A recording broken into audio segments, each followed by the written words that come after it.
Hello, everyone, and welcome back to another episode of Popcorn and Coffee and Movie Podcast. I'm your host, Jesse, and with me is Shahazio. How are you? Good. That's 2 weeks Oh, in a row now. You did not say table talk. table talk. I always forget where I say it. That's why. It's just where, not how. Yeah, that's Probably super echoey in this room, but we're going to roll with it. yeah.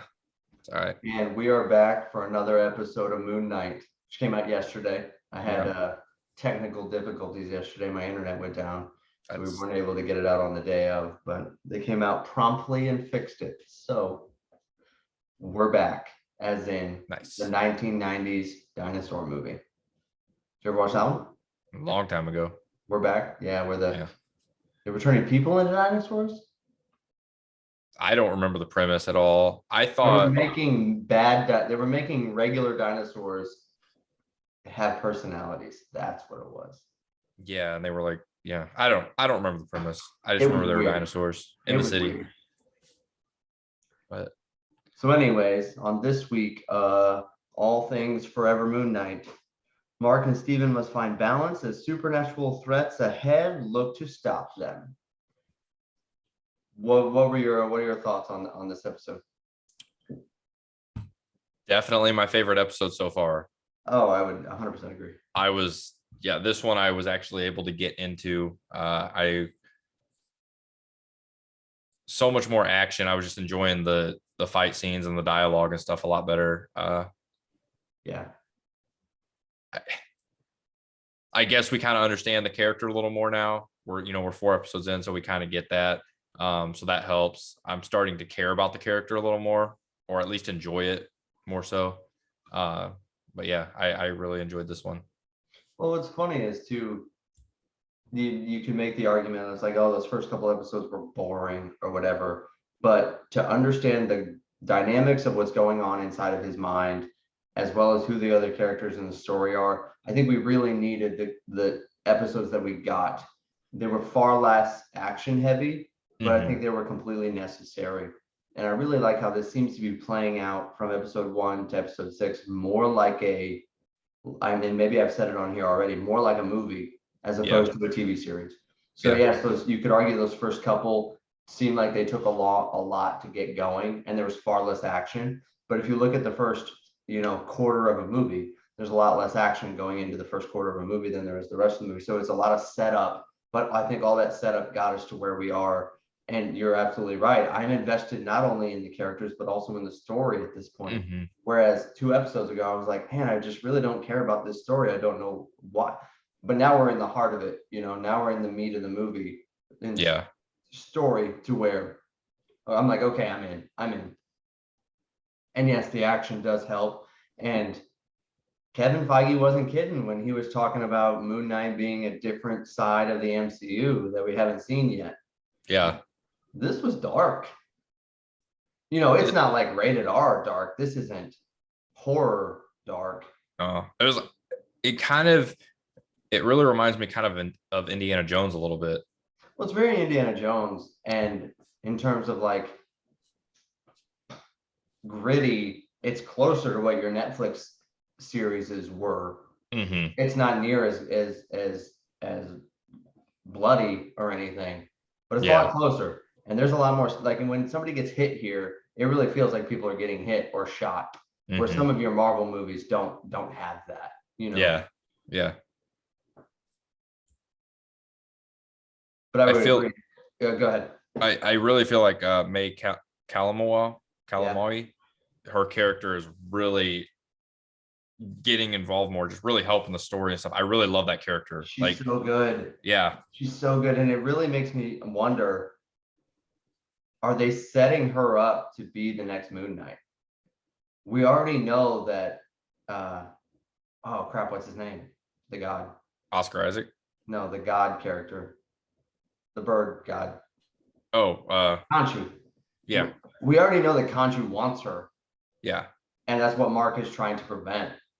But I'm really like, are they leaning into this to where, are we not going to have Oscar Isaac Moon Knight after this? And is it going to be her being Moon Knight after this? Yeah. Yeah. Which wouldn't bother me. No, I mean, I love Oscar Isaac and I want to see him go anywhere, but she's a really compelling character and May plays her great. Yeah. everybody's a pretty compelling character. Your main cast is just solid, you know. Mhm. I I love how Steven's character is like this like huge history, but like he loves history and stuff, and he's like constantly referencing like just Indiana Jones and all this stuff, Oh, and I throughout know. this episode especially, and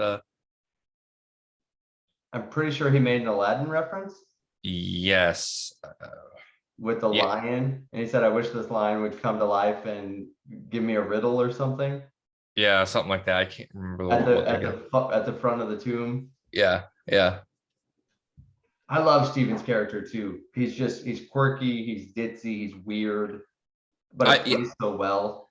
yeah. I like it a lot better now than in the beginning. In the beginning, he was I know. annoying, and now, and I don't know if again, I don't know if that's May's. What's her name? Layla. Oh yeah. I don't know if that's Layla, like just bringing that, like making it better with him being able to play off her. Hmm. Uh, but yeah, his character's less annoying now than what it was. Oscar Isaac is just phenomenal. Like I can't watch this and not think of James McAvoy and Split. Hmm. And just this ability to legitimately turn it on and off and be a completely different person. Completely different person. Hmm. It's phenomenal. You know, it's not even like I'm not taking, and by phenomenal, it's just flawless to the point where it doesn't take me out of the movie when I'm like, okay, now he's somebody else. Okay, now he's somebody else. Like when the switch is, ugh. When you flip the switch and it's just like, okay, I Yeah, know who you are. I care about who you are. I care about who he is, the other guy in your head, you know. yeah, It's just great.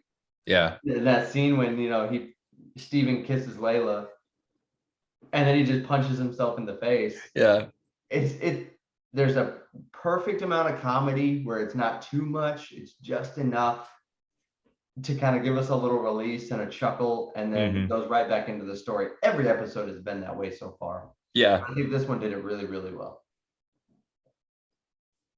And going back to a previous conversation before we started this episode, he's able to switch his characters back and forth, you know, unlike some method actors that kind of stay Oh in yeah, yeah, character yeah, the yeah. whole time. Yeah, Uh, that's a good point too when you think about it. yeah. I would love to make a pod episode out of that. And maybe we'll have to. Maybe we'll watch a couple like method actor movies and then have break it down and discuss it because it is an interesting dynamic. But just to stay on point of the series, I feel like she loves Steven more than she loves Mark at this point, Layla. Oh, yeah. Oh, yeah. But Mark has been lying to her this whole time, so Yeah. he probably should have told her he was About her there father. about her dad. Yeah. Yeah. Ethan Hawke is just a creep. He's perfect. I mean, he is, but he's a creep. He's perfect. Yeah. Like the whole, yeah. Yeah. Uh, the scene, where they're in the tomb and they're getting ready to push open or the table where they find the blood and stuff, Oh, I know. and that creature that comes in there, Well, I think it was just a mummy. or a I think it mummy. was a Yeah. mummy. Yeah. And the Yeah. clicking. Yeah. Why would the mummy make clicking noises? I have no idea. It was terrifying. Yeah. And that scene when you see that hand following her as she's jumping from like place to stand, a place to stand, and then it just grabs her and yanks her into the dark. And then Yeah. she runs out and it grabs her and yanks her into the dark. It was the perfect amount of like actual terror, you know. Yeah. They played it well. You know, I wasn't screeching in terror, but Right. it was scary enough to be like, oh, this is edgy. I really like this. And it Yeah. was bloody enough to just be like, oh, okay, this ain't your granddaddy's Batman. You know what I mean? Kind of stuff. She ripped the arm off that thing and then it was just trying to stab her with the bone in its arm. I'm like, oh, what are we doing here? I thought it was great. Yeah. What were your thoughts on the after Mark got shot, Uh-huh. and then it like flashes to him the whole mental Mm-hmm. asylum. I have no idea. like, is he actually in a mental asylum? I doubt it. I think everything we've seen in the show so far, I think, is reality, and this is in his head because you see Is it all in the. is it in his head, or is it Ethan Hawke's character like Well, yeah, I think it, and Ethan Hawke may be messing with him. No, I think a lot of it's probably just the turmoil that's going on in Mark's head. If you're operating under the premise that Mark is the original, which the show hasn't told us yet. In right? the comics, Mark is the original host. We don't know, Right. it's kind of like that X-Men character Legion, who's got like just a ton of personalities in his head. Yeah. But I think his mind is in turmoil, and that's what this is showing us. It was insane. It was crazy. It was wild. You see, okay, so that he opens up that sarcophagus and Steven jumps out. So it's just the dynamics of him and Steven working well together, even amongst the chaos. Mm-hmm. That's happening inside of his mind, and it's also operating the same way in the real world. If you think that everything that we've seen so far is the real world, because they have been working together, switching back and forth, for the most part, aside from the few times when they don't want to. And then you saw that other sarcophagus that was shaking and something was in there and wanted to come out. I think there is another personality that we haven't seen yet. Okay. You know what I'm talking about? It was the one that Yeah. was standing up and it's shaking back and forth. Obviously, there's something in there trying to get out. Yeah. But I mean, if you think that's the real world him is. I don't know. I guess so. My confusion would have been if it is Ethan Hawke's character trying to like kind of how what's her name built this reality or Scarlet Witch. Scarlet Witch built that reality for that town. Mm-hmm. Is this Ethan Hawke doing that to Steven to where he's my only thing would be is why would you put like the little Moon Knight character and have the painting of the German town or whatever, and then him tied to the like why would you have all that stuff in there if you are trying to fool him and he's seeing all the stuff that he knows is based in reality. So I don't know. It is interesting. What do you think of the like the movie scene where the aspect ratio changed and then it's like an old VHS tape? I was like, what is going on? When it first popped up, I'm like, what? I go, who are these people? I was like, did we time travel? Is it 1985? But all I see is just her reflection in the window in the background. So it's like super creepy. Oh, I didn't even realize. I was trying to keep her over there. So yeah. Anyways. What? Oh shoot, I was gonna ask something. Yeah, that was weird. I think it was just to lay the groundwork for, Harrow trying to show him this is all fake, it's just made up, whatever. Oh, I know what it was. So you said in the comics he gets shot by mercenaries that he was working with in a tomb, right? He pretty much detailed that in this episode. Yeah, that's yeah, exactly. Which was his buddy that he was working with. I can't remember the character's name. They're out there doing something and looking for treasures or whatnot, and his buddy turns on him and everybody that's there. That's pretty much what he said. He turned on all those people, killed her father, and then shot him as well. And as soon as he gets shot and he dies, that's when Khonshu's like, hey, I want to resurrect you, but if I do, you got to work for me now. That's the thing that sets this whole world off. Right. So yeah, so I'm like, so he gets shot then in this episode, and then he ends up in this asylum where he's paralyzed, apparently. I don't think he did, though. I mean, yeah, I mean, he's in a wheelchair. He's strapped to it. He was walking by the end. Yeah. What did you think of the hippo? Oh, God. Yeah, that was the other thing. I was like, what? I don't know what the hippo is. Is it a? I'm assuming it's a god. I'm assuming it's a god I because what is with the Egyptian hippo? Like that's what I don't understand. And also, all she said was hi, yeah. but I don't know. I think I don't know. I don't know. That was like it was fun though. Like I saw it, and I was like cracking up because I'm like, what is a hippo doing here, and why is it talking to them? The best part though was as soon as she walks through and says hi, and they both start screaming. And Yeah. Mark has a really low, just gravelly yell, and Steven just starts screaming so high pitched. It was so good. Yeah. Yeah. This was a fun episode. It was good, change of pace, and I'm into it now. I'm bought into this series. I mean, we only got 2 episodes left, so we'll see, how it ends. But I think this is the best series so far that's been put out, personally.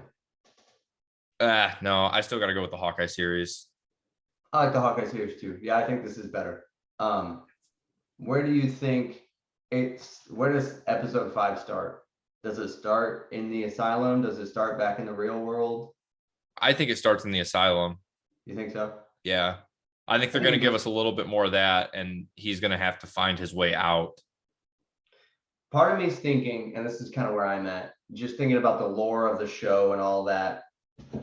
I bet the hippo, whoever it is a god, and she tries to use him the same way Khonshu does. So she's like, I'll resurrect you, but, and then there's strings attached. Yeah. Because he's got to come back to life somehow. If the real world is what's happening in Egypt, he's been shot. He's about to die. Right.